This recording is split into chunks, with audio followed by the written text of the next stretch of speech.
ಇತ್ತೀಚೆಗೆ ಹೃದಯಾಘಾತ ಅನ್ನುವಂತಹದ್ದು ದಿನದಿಂದ ದಿನಕ್ಕೆ ಹೆಚ್ಚಾಗ್ತಾ ಇದೆ. ಕಾರಣಗಳನ್ನ ಹುಡುಕ್ತಾ ಹೋದಾಗ ಸಾಕಷ್ಟು ಕಾರಣಗಳು ನಮ್ಮ ಕಣ್ಣಿಗೆ ಕಂಡು ಬರ್ತಾ ಇರುವಂತದ್ದು. ಅದರಲ್ಲೂ ಒಂದು ಅಂತಂದ್ರೆ ಈ ಸ್ಟ್ರೆಸ್ ಅನ್ನುವಂಥದ್ದು. ಅದರಲ್ಲೂ ಸಹ ನಾವೆಲ್ಲ ಡಿಜಿಟಲ್ ಯುಗದಲ್ಲಿ ಬದುಕ್ತಾ ನಮ್ಮ ಆರೋಗ್ಯವನ್ನ ನಾವು ಗಮನಿಸ್ಕೊಳ್ಳೋದೇ ಬಿಟ್ಟಿದ್ದೀವಿ. ಆ ಕಾರಣದಿಂದ ಇರಬಹುದು, ಸಾಕಷ್ಟು ಸಮಸ್ಯೆಗಳು ಇರೋದ್ರಿಂದ ಆಗಿರ್ಬೋದು. ಅದರಲ್ಲೂ ಸಹ 50 ವಯಸ್ಸಿನ ಒಳಗಡೆ ಇರುವಂತವರಿಗೆ ಮತ್ತು 20 ರಿಂದ 30 ವಯಸ್ಸಿನ ಒಳಗಡೆ ಇರುವಂತವರಿಗೆ ಇಂಥವರಿಗೆ ಹೃದಯಾಘಾತ ಆಗ್ತಾ ಇರುವಂತದ್ದು ಹೆಚ್ಚಾಗಿ ಕಂಡು ಬರ್ತಾ ಇದೆ. ಸೊ ಇನ್ನೊಂದು ಕೇಳಿ ಬರ್ತಾ ಇರುವಂತ ಮಾತು ಏನಂತಂದ್ರೆ, ಹೆಣ್ಣು ಮಕ್ಕಳಿಗಿಂತ ಪುರುಷರಲ್ಲಿ ಹೆಚ್ಚಾಗಿ ಹೃದಯಾಘಾತ ಆಗುತ್ತೆ ಅಂತ ಹೇಳಿ. ಈ ಎಲ್ಲಾ ಪ್ರಶ್ನೆಗಳಿಗೂ ಉತ್ತರವನ್ನ ಕೊಡೋದಕ್ಕೆ ನನ್ನೊಟ್ಟಿಗಿದ್ದಾರೆ ಹೃದ್ರೋಗ ತಜ್ಞರಾಗಿರುವಂತಹ ವಿಜಯಲಕ್ಷ್ಮಿ ಬಾಳೆಕುಂದ್ರಿ ಅವರು. ಅವ್ರನ್ನ ಮಾತನಾಡಿಸ್ತಾ ಹೋಗ್ತೀನಿ, ಸಾಕಷ್ಟು ವಿಚಾರಗಳನ್ನ ಕೇಳ್ತಾ ಹೋಗ್ತೀನಿ. ಮೇಡಮ್ ನಮಸ್ತೆ. ನಮಸ್ಕಾರ ಮ್ಯಾಮ್, ತುಂಬಾ ದಿನಗಳಿಂದ ನಾವೆಲ್ಲ ನೋಡ್ತಾ ಇದ್ದೀವಿ ಹಾರ್ಟ್ ಅಟ್ಯಾಕ್ ಅನ್ನುವಂಥದ್ದು ಜಾಸ್ತಿ ಆಗ್ತಾ ಇದೆ.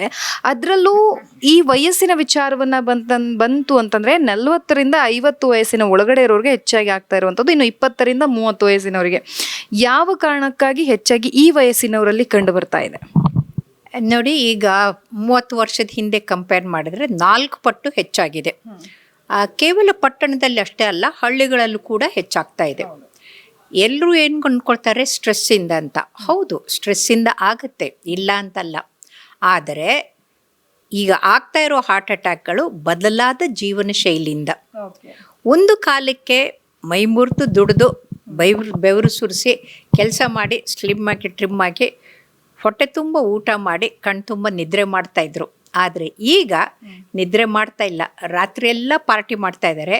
ಪಾರ್ಟಿ ಮಾಡಿಬಿಟ್ಟು ನಿದ್ರೆ ಕೆಟ್ಟಾಗ ಯಾವಾಗ 3 ಗಂಟೆಗಿಂತಲೂ ಕಡಿಮೆ ನಿದ್ರೆ ಮಾಡ್ತಿರಲ್ಲ, ಆವಾಗ ನಿಮಗೆ ಹಾರ್ಟ್ ಅಟ್ಯಾಕ್ ಆಗೋ ಚಾನ್ಸಸ್ಸು ಹೆಚ್ಚಾಗತ್ತೆ. ಎರಡನೇದು, ಪಾರ್ಟಿ ಮಾಡಿದಾಗ ಸಿಕ್ಕಾಪಟ್ಟೆ ತಿಂತಾರೆ, ಬೇಡವಾದದ್ದನ್ನು ಎಲ್ಲವನ್ನೂ ತಿಂತಾರೆ, ಕುಡಿತಾರೆ, ಸೇದ್ತಾರೆ, ಅದ್ರ ಜೊತೆಗೆ ಡ್ರಗ್ಸ್ನೂ ತಗೊಳ್ತಾರೆ. ಹಾಗಾಗಿ ಅದರಿಂದ ಕೂಡ ಸಾಯ್ತಾ ಇದ್ದಾರೆ. ಸೊ ಎಲ್ಲವನ್ನೂ ಹಾರ್ಟ್ ಅಟ್ಯಾಕು ಅಂತ ಕಾರ್ಪೆಟ್ ಕೆಳಗಡೆಗೆ ಹಾಕೋಕ್ಕಾಗಲ್ಲ.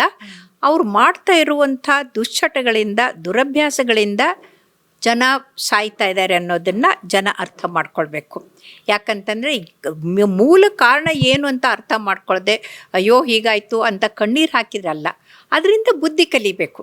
ಇನ್ನೊಬ್ಬರಿಗೆ ಆದಾಗ, ಅವ್ರ ಜೀವ ಹೋದಾಗ ನಮ್ಮ ಮನೆಯವ್ರಿಗೆ, ನಮ್ಮ ಕುಟುಂಬದವ್ರಿಗೆ, ನಮ್ಮ ಮಕ್ಕಳಿಗೆ ಆಗಬಾರ್ದು ಅನ್ನೋ ಯೋಚನೆ ಇರಬೇಕು. ಇದನ್ನು ನೀವು ತಗೊಂಡ್ರೆ 5 ಎಸ್ಗಳನ್ನಂತ ನೆನ್ಪಿಟ್ಕೊಳ್ಬೇಕು. ಒಂದು, ಸ್ಮೋಕಿಂಗು ಮೊದಲೇದು 25% ಅಂದರೆ 1/4 ಭಾಗದಷ್ಟು ಹಾರ್ಟ್ ಅಟ್ಯಾಕ್ ಎಲ್ಲ ಈ ಸ್ಮೋಕಿಂಗಿಂದ. ಆ ಸ್ಮೋಕಿಂಗಿಂದ ರಕ್ತನಾಳದ ಒಳಪದ್ರ ಡ್ಯಾಮೇಜ್ ಆಗಿ ಅಲ್ಲಲ್ಲೇ ಅಡೆತಡೆಗಳಾಗಿ ಶರೀರದಲ್ಲಿರೋ ಎಲ್ಲ ರಕ್ತನಾಳಗಳಲ್ಲೂ ಬ್ಲಾಕ್ ಆಗಿರೋದ್ರಿಂದ ಅವ್ರಿಗೂ ಸ್ಟ್ರೋಕು ಆಗುತ್ತೆ, ಹಾರ್ಟ್ ಅಟ್ಯಾಕು ಆಗುತ್ತೆ, ಕೈಕಾಲು ಗ್ಯಾಂಗ್ರೀನು ಆಗುತ್ತೆ. ಸೊ ಅದು ಮೊದಲೇದು, ಆ ಎಸ್ಸನ್ನು ಬಿಡಬೇಕು. ಸ್ಮೋಕಿಂಗಿಂದ ದೂರ ಇರಬೇಕು. ದುರಂತ ಅಂತಂದರೆ, ನಾವು ಶ್ರಮಪಟ್ಟು ಗವರ್ನರ್ಗೆ ಸಿಗ್ನೇಚರು 10,000 ಸಿಗ್ನೇಚರ್ ಕೊಟ್ಟು ಸೆಂಟ್ರಲ್ ಗೌರ್ಮೆಂಟಿಗೆ ಕಳಿಸಿ ಆ ಸಿಗರೆಟ್ ಪ್ಯಾಕೆಟ್ ಮೇಲೆ ಕ್ಯಾನ್ಸರ್ ಪಿಕ್ಚರ್ ಬರೋ ಹಾಗೆ ಮಾಡಿ ಪ್ರಯತ್ನ ಮಾಡಿದ್ರು ಕೂಡ ಈ ಹೀರೋಗಳು ಮೊದಲು ಬರೀ ವಿಲನ್ಗಳು ಸ್ಮೋಕಿಂಗ್ ಮಾಡ್ತಾಯಿದ್ರು, ಈಗ ಹೀರೋಗಳು ಕೂಡ ಸ್ಮೋಕಿಂಗ್ ಮಾಡೋದ್ರಿಂದ ಆ ಮಕ್ಕಳು ಹಾಳಾಗ್ತಾ ಇದ್ದಾರೆ. ಆ ಸ್ಮೋಕಿಂಗು ವಿಪರೀತ ಜಾಸ್ತಿ ಆಗಿದೆ. ಎರಡನೇದು, ನಾನು ಹೇಳ್ದಂಗೆ ಸ್ಲೀಪ್ಲೆಸ್ನೆಸ್ ಅಂದರೆ ಮಕ್ಕಳದ್ದು ವಿಡಿಯೋ ಗೇಮ್ ಆಡೋದು ಅಥವಾ ಇದು ಏನಂತೀರ ಸ್ಕ್ರೀನ್ ಟೈಮು ವಿಪರೀತ ಜಾಸ್ತಿ ಆಗಿ ಹೋಗ್ಬಿಟ್ಟಿದೆ. ಅದು ಯುವಕರಲ್ಲಿ. ನೀವು ರಾತ್ರಿ ಟ್ರೈನಲ್ಲಿ ಟ್ರಾವೆಲ್ ಮಾಡಿ ರಾತ್ರಿ ಎಲ್ಲ ಮಲಗೋದೇ ಇಲ್ಲ, ಮೊಬೈಲ್ ನೋಡ್ತಾನೇ ಇರ್ತಾರಪ್ಪ. ನನಗೆ ಆಶ್ಚರ್ಯ ಆಗುತ್ತೆ. ನಾವು 12 ಗಂಟೆಗೆ ಟ್ರೈನ್ ಹತ್ತಿದ್ರು, ಅದೇ 4 ಗಂಟೆಗೆ ಟ್ರೈನ್ ಇಳಿಯೋಕ್ಕೆ ಹೋದ್ರೂ ಅಷ್ಟೇ, ಅವರು ನೋಡ್ತಾನೇ ಇರ್ತಾರೆ. ಈ ಸ್ಲೀಪ್ಲೆಸ್ನೆಸ್ನಿಂದ ಬ್ರೈನು ಡ್ಯಾಮೇಜ್ ಆಗುತ್ತೆ. ಮೂರನೇದು ಅಂತಂದರೆ ಸೆಡೆಂಟ್ರಿ ಹ್ಯಾಬಿಟ್ ಅಂದರೆ ಮೊದಲಿನ ಹಾಗೆ ಕೆಲಸ ಮಾಡ್ತಾ ಇಲ್ಲ. ಹೆಣ್ಮಕ್ಳು ಅಷ್ಟೇ, ಗಂಡು ಮಕ್ಕಳು ಅಷ್ಟೇ, ಕೌಚ್ ಬೇಬಿಗಳ ಥರ ಕೂತ್ಕೊಂಡು ಕೆಲಸ ಮಾಡ್ತಾಯಿದ್ದಾರೆ. ಯಾರು 3 ಗಂಟೆಗಿಂತಲೂ ಹೆಚ್ಚು ಕಾಲ ಒಂದೇ ಕಡೆ ಕೂತ್ಕೊಂಡಿರ್ತಾರಲ್ಲ, ಅವ್ರಿಗೆ ಹೃದಯಾಘಾತ ಆಗೋದು ಹೆಚ್ಚು ಅಂತ ಗೊತ್ತಾಗಿದೆ. ಹಾಗಾಗಿ ಕೂತಲ್ಲೇ ಕೂತ್ಕೊಳ್ಳೋದನ್ನು ಕೂಡ ಬಿಡಬೇಕು. ಇನ್ನು 4ನೇದು ಅಂತಂದರೆ ಸ್ಪಿರಿಟ್ ಅಂದರೆ ಕುಡಿತ ವಿಪರೀತ ಜಾಸ್ತಿಯಾಗಿ ಹೋಗ್ಬಿಟ್ಟಿದೆ. ಶಾಲೆ ಕಾಲೇಜ್ಗಳ ಮಕ್ಕಳಲ್ಲಿ 28% ಮಕ್ಕಳು ಬೆಂಗಳೂರಲ್ಲಿ ಕುಡಿತಾ ಇದ್ದಾರೆ ಅಂತ ಗೊತ್ತಾಗಿದೆ. ಅಂದರೆ ಇದಕ್ಕಿಂತ ಆಘಾತಕಾರಿ ಇನ್ನೊಂದಿಲ್ಲ ಅಂತ ಹೇಳ್ಬೋದು. ಸೊ ಕುಡಿತದಿಂದ 2 ಥರದ್ದು ಪ್ರಾಬ್ಲಮ್ ಆಗುತ್ತೆ. ಕಾರ್ಡಿಯೋಮಯೋಪತಿ ಅಂತ ಹೃದಯದ ಸ್ನಾಯುನೇ ಕೆಲಸ ಮಾಡೋದು ಕಡಿಮೆ ಆಗಿ ಅವರು ಹೃದಯ ನಿಷ್ಕ್ರಿಯ ಆಗಿ ಹಾರ್ಟ್ ಫೇಲ್ಯೂರ್ ಆಗ್ಬೋದು, ಇಲ್ಲ ಹಾರ್ಟ್ ಅಟ್ಯಾಕ್ ಆಗ್ಬೋದು. ಎರಡರಲ್ಲೂ ಒಂದು. ಸ್ಯಾಟರ್ಡೆ ನೈಟ್ ಸಿಂಡ್ರೋಮ್ ಅಂತ, ಸ್ಯಾಟರ್ಡೆ ಯಾರು ಪಾರ್ಟಿ ಮಾಡಿರ್ತಾರಲ್ಲ ಅವ್ರಿಗೆ ಕುಡಿದು ಎಚ್ಚರ ತಪ್ಪಿ ಬಿದ್ದುಬಿಟ್ಟಿರ್ತಾರಲ್ಲ, ಆವಾಗ ಹೃದಯದ ಮಿಡಿತನೇ ನಿಂತು ಹೋಗ್ಬಿಟ್ಟು ಅವರು ಸತ್ತು ಹೋಗ್ಬಿಡ್ತಾರೆ. ಹಾಗಾಗಿ ಇವುಗಳು ಕೂಡ ಭಾಳ ಮುಖ್ಯ. ಕೊನೆಯದಾಗಿ ಇನ್ನೊಂದು ಅಂದರೆ ಸ್ಟ್ರೆಸ್ಸು. ಇವತ್ತಿನ ಬದುಕು ಹೇಗಾಗಿದೆ ಅಂದರೆ ಮಕ್ಕಳಿಂದ ಮುದುಕರವರೆಗೂ ಸ್ಟ್ರೆಸ್ಸು ಅಂತಾರೆ.